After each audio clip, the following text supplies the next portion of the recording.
এখন যাচ্ছি দীঘা জগন্নাথ ধাম দর্শন করে সমুদ্রের দিকে। আর এখন সমুদ্রের কাছে দেখবো কত পরিমাণে ভিড় আছে আজকের দিনে। এই যে রাস্তাটা দেখতে পাচ্ছ, এটা হচ্ছে সমুদ্রের দিকে সোজা গেছে, সব পিকনিক করছে। গেটটা দিয়ে এখন আমরা ঢুকবো। এই যে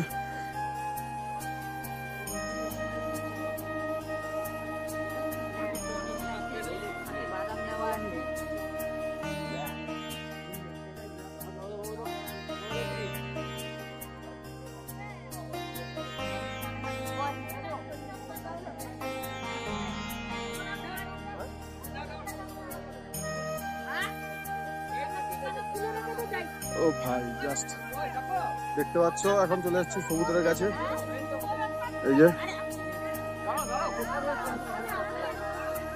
এই ঘাটটা নতুন হয়েছে এই দীঘার জগন্নাথ মন্দির হওয়ার থেকে।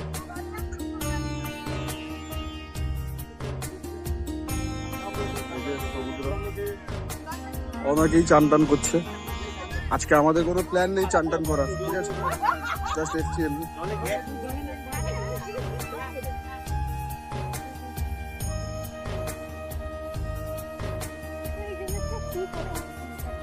হ্যাঁ